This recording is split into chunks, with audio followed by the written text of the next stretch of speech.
This video is sponsored by Squarespace. Hello and welcome back to the channel. If you're new here, hi, you are very welcome. This is Reading the Past and I'm Dr. Cat. In today's video, I want to take a look at the life of a man who many refer to as being the last Prince of Wales. His capacity to foster unity among his fellow Welsh magnates and princes, many of whom would ultimately come to swear fealty to him, was singled out even during his own lifetime and certainly afterwards as being worthy of mention, even of praise. And this was the case even amongst English commentators, including perhaps one of the most well-known and famous English chroniclers, Matthew Paris.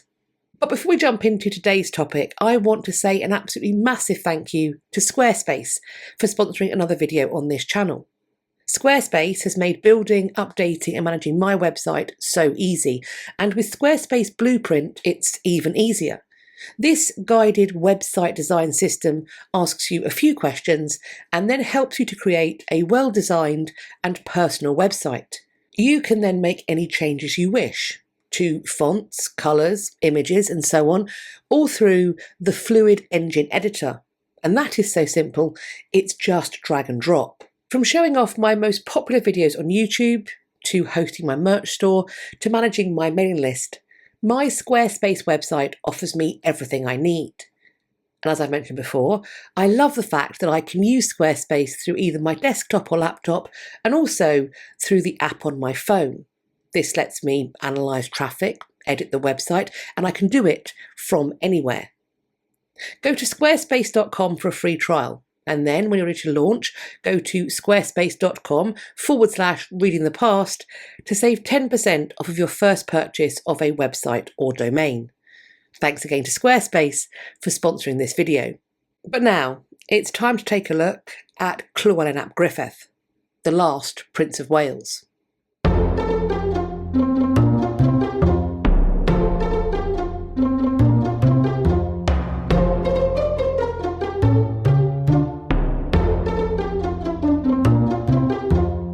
There is no extant record that offers any certainty as to when Llywelyn ap Gruffydd was born. It is suggested that he was most likely born in the 1220s, however. He was the second son of Gruffydd ap Llywelyn and his wife Cynanna. This couple would go on to have two more sons after the birth of Llywelyn. Llywelyn's paternal grandfather was Llywelyn ap Iorwerth, Prince of Gwynedd. However, the younger Llywelyn's father, Gruffydd, was born out of wedlock, and this meant that his younger legitimate brother, Dafydd ap Llywelyn, would succeed their father as Prince of Gwynedd after his death in 1240. Dafydd, deeming his elder brother Gruffydd to be a threat, imprisoned him. He then did likewise to Gruffydd's eldest son, Owain. This move was, though, seemingly not popular in all quarters. Indeed, the Bishop of Bangor excommunicated Dafydd and then travelled to meet with King Henry III of England to ask that monarch for his intervention. Gruffydd's wife, Cynanna, also appealed to Henry in this regard. Henry invaded North Wales and compelled Dafydd to capitulate. Through the Treaty of Gwenaegron, which was agreed on the 29th of August 1241, Gruffydd and Owain were transferred into Henry's custody. Gruffydd's younger sons, Dafydd and Rhodri, were already in Henry's care and had been for a couple of weeks, since the 12th of August. Due to the ongoing tensions, Henry agreed to keep Gruffydd, his son, and some of their fellow countrymen in his custody. The Tower of London was chosen as a place that they could be housed in comfort.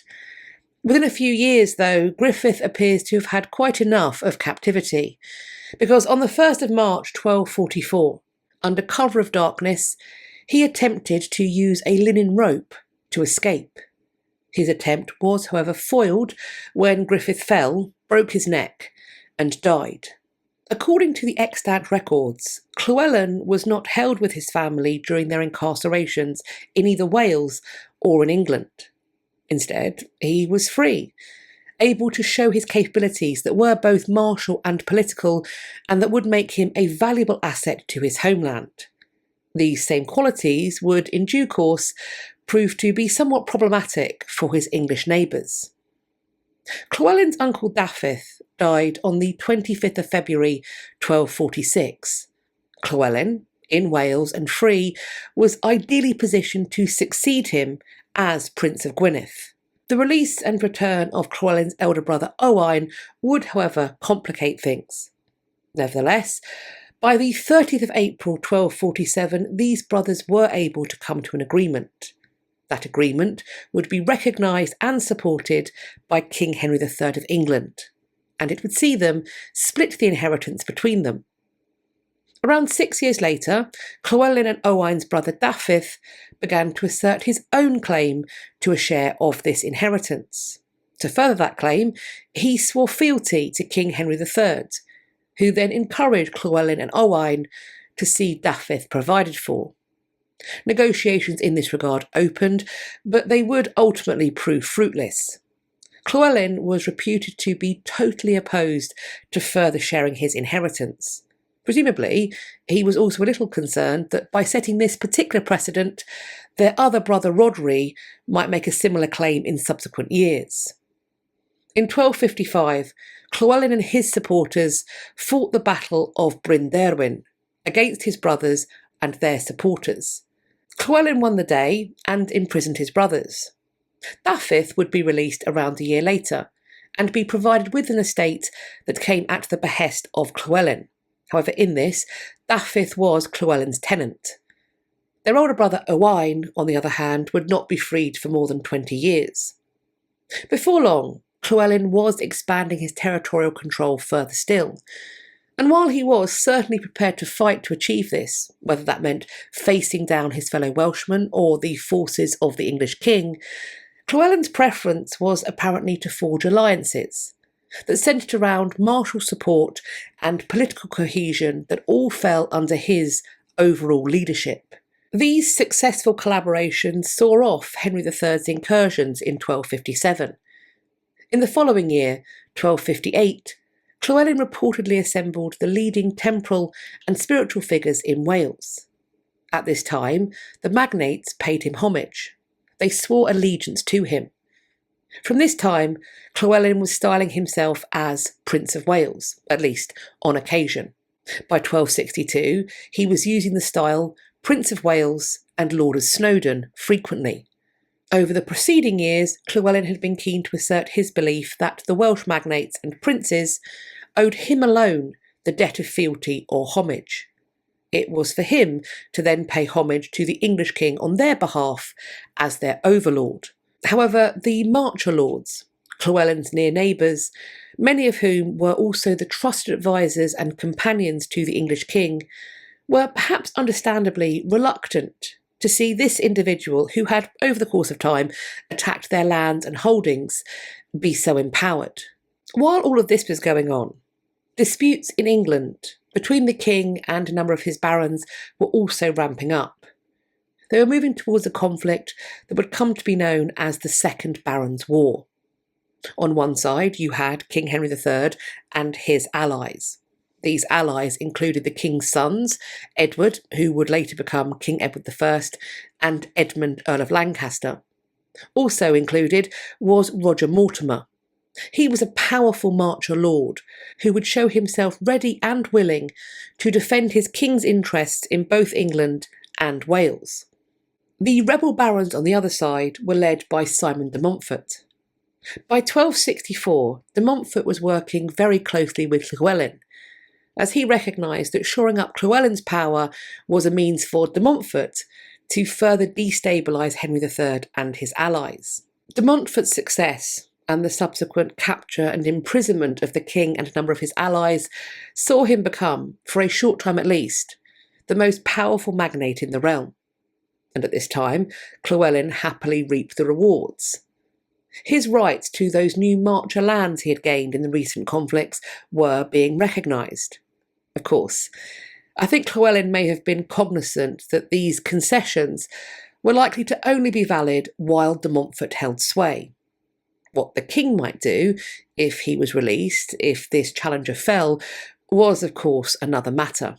Nevertheless, discussions were soon underway with regard to a proposed marriage between Llywelyn and de Montfort's daughter, Eleanor. These plans were derailed by the death of Simon de Montfort at the Battle of Evesham in 1265. In the aftermath of this, Eleanor, then aged just around 7, fled to France with her mother. The conflict over and in Wales rumbled on. The domestic strife facing the English king continued to threaten his rule and his nation. Eventually, Llywelyn and Henry would be in a position where they were willing to agree to the Treaty of Montgomery in 1267. At this time, Henry agreed to the following: that Llywelyn and his successors would have the hereditary right to overlordship of the Principality of Wales, that they should be recognised and styled as the Prince of Wales, that the vast majority of the other Welsh princes were expected to do Llywelyn and his successors homage, and that then Llywelyn and his successors were expected to do homage to the English king. Henry III died on the 16th of November 1272.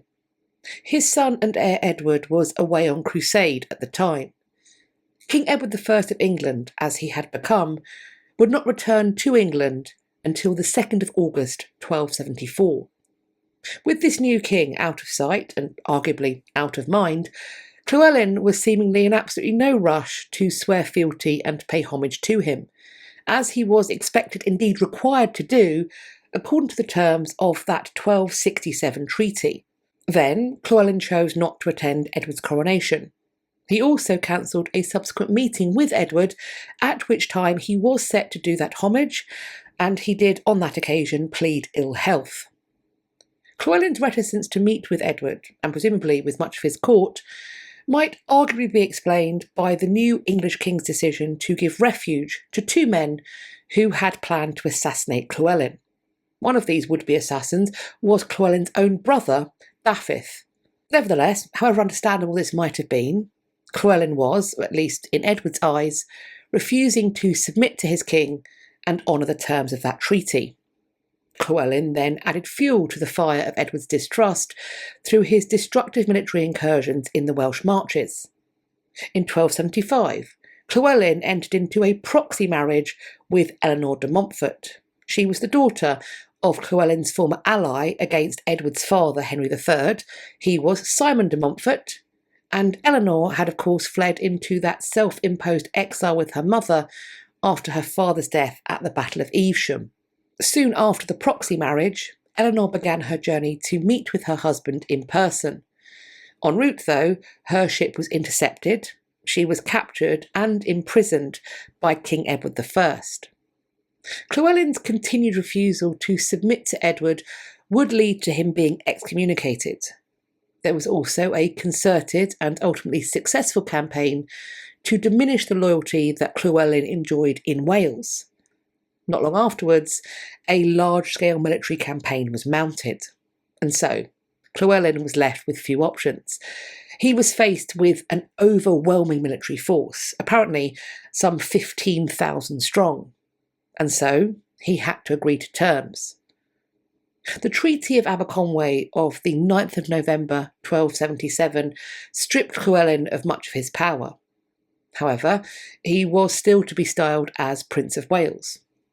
He met Edward I in London at the end of that year and finally did homage to him. Eleanor de Montfort was released in 1278, and Llywelyn married her in Edward I's presence on the 13th of October. In the aftermath of Llywelyn's capitulation, many of his fellow Welsh princes found they were now chafing at English control and interference in what many of them saw as being their business. Towards the start of 1282, this all bubbled over when Llywelyn's brother Gruffydd attacked Harden Castle. From there, the violence against English-held fortifications in Wales began to spread out. Llywelyn, as we have seen, had a complicated relationship with his brother, and frankly, that's putting it mildly, and perhaps that's why there is some debate with regard to Llywelyn's part, or even knowledge, of his brother's planned uprising. Either way, Llywelyn would become an active participant and eventual leader in this campaign.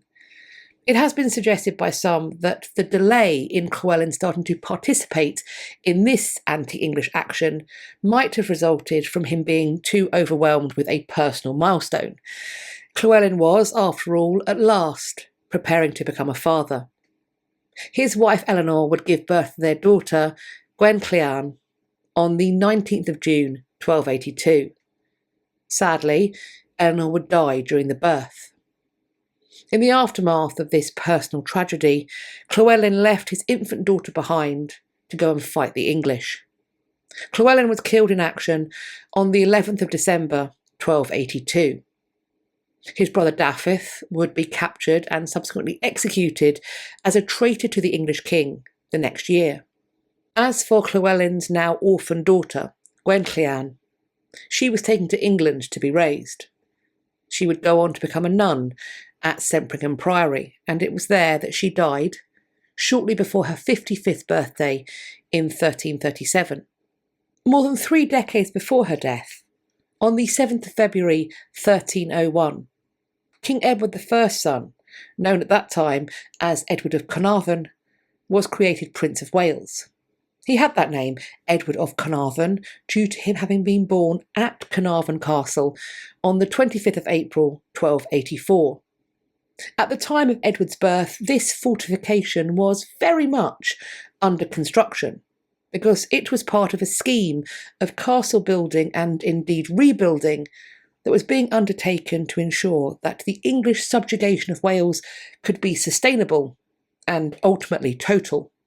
This elevation of Edward of Carnarvon at this time began the tradition of that particular title or style, that of the Prince of Wales, being the one that was given to the heir apparent to the throne of England. So what do you think of the life and legacy of the last recognised native Prince of Wales, of Llywelyn ap Gruffydd?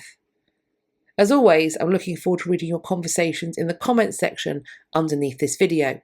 I'd also love it if you could pop an emoji or a social glyph in the comments too, because that will boost the engagement. And the more engagement video gets, the more YouTube say they share it out, and that should help us to grow this community. In terms of emoji, maybe something princey, perhaps something castle-y, or something that evokes Wales, or perhaps more properly, Cymru for you. You can also find me elsewhere on social media. I will leave links to the places you can find me on the internet in my description box. Please do follow me over on some or all of those so we can continue this conversation and start some others. I do hope that you enjoyed this video and found it useful. If you did, why not share it with your friends? In fact, if you like my channel, please let some pals know about it. You can tell me about this video in particular by hitting the thumbs up. Please do subscribe to the channel, and if you think you are subscribed, now is the ideal time to check to make sure that you have not been mysteriously unsubscribed against your will. While you are there, checking, subscribing, maybe resubscribing, please do hit the bell icon that sits beside the subscribe button and then select all in the drop down that will appear, and that way YouTube claims they will tell you when I've next uploaded, but also when I'm next going live, which I do to talk about the history news, and I know you're not going to want to miss that. We have of course got our failsafe. Head over to my website, I will link it. It's www.katrinamarchant.com. If you go over to the contact page, you will see a little box. If you put your email address in that box and hit send, that will add you to my mailing list. That way I can send you a little message once a week to let you know what I've been up to, and also to give you any useful links that you might want for my content for the coming days. I hope you're going to have a great day whatever you're doing, and I look forward to speaking to you all in my next video. Take care of yourselves. Bye-bye for now.